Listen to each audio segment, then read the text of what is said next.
So, a Ukrainian counterattack north and west of Kyiv appears to have made some headway. This is video that was produced and posted by the regional police in Kyiv, who toured the city of Makariv, which is about 40 miles west of Kyiv.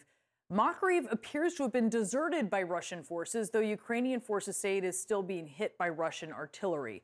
If Ukrainian forces are able to consolidate their control in this area, it would limit Russia's ability to attack Kyiv. Let's talk a little bit more about this now with CNN Global Affairs analyst and contributor to Time Magazine, Kimberly Dozier. This is something that really stands out as we talk about Ukrainians really pushing back, bringing the fight to Russians. Tell us a little bit about Makariv and what we're seeing. Well, you can see it's in contested areas inside the areas that Russia has been controlling. But it shows some proof of what the Ukrainians have been telling us they plan to do, counteroffensives to start taking back key strategic areas. Now, this wasn't supposed to happen. You can see that the Russian troops were trying to encircle Kyiv, something they thought would happen within 24 to 48 hours. At least that's what U.S. officials were fearing and predicting. And now even areas like Irpin are contested as the Ukrainian forces push back. And in Irpin, thanks to the spring, even the river is flooded, which is blocking Russian troop progress. So it's like even nature is fighting against them. Yeah, it's interesting. I was wondering why it was flooded because there were some questions about there, but it really just is this change. We've seen it behind our reporters, the change in the weather, and so you have this increasing flow. Can we talk a little bit about Russian forces? Jim touched on this a bit. They have obviously been experiencing a lot of headwinds, and we knew that.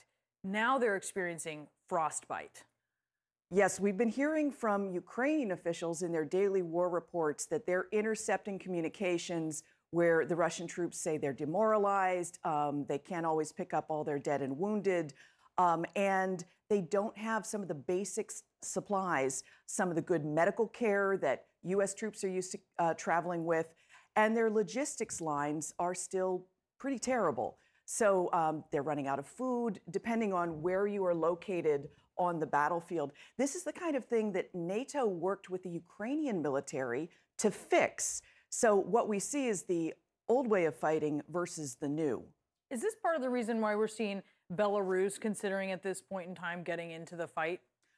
Yeah, they're, as the Pentagon has told us, Russia deployed about 75% of its tactical battalions, the combat forces that it uses to prosecute this type of an invasion. That means if the battle losses are as reported, between 7,000 to 10,000 killed in action, when you add maybe a ratio of 3 or 4 wounded to every person killed, you're talking about tens of thousands of Russian troops off the battlefield. They need reinforcements.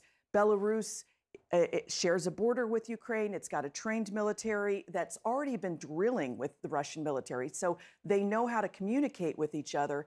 And the Belarusian president owes his presidency to Vladimir Putin because when he was elected in a contested election that the U.S. didn't recognize a couple years back, and there were tens of thousands of Belarusians on the streets protesting against it, Putin sent in Russian troops to reinforce his rule and keep him in power. So he owes his very presidency to Moscow. Yeah, they're in this together. I know Berman has a question for you from Lviv. Berman?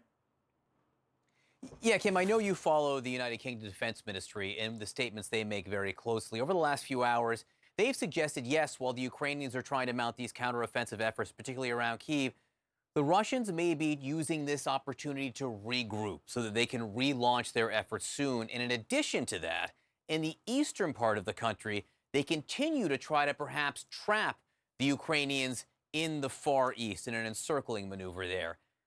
How much of a problem would that be if they're successful? Well, that would mean that somebody on the Russian battlefield is starting to use some pretty smart tactics. We've seen a lot of confusion and not a lot of coordination among their troops. But the British forces, the British intelligence, is putting this out there so that the Ukrainians get a heads up and can try to counter that maneuver. It's just part of the back and forth you see on the battlefield that shows you this is more of at least a matched fight than the overmatch we thought we'd see between Russian troops and the Ukrainians. All right, Kim, thank you so much for taking us through that. Really appreciate it.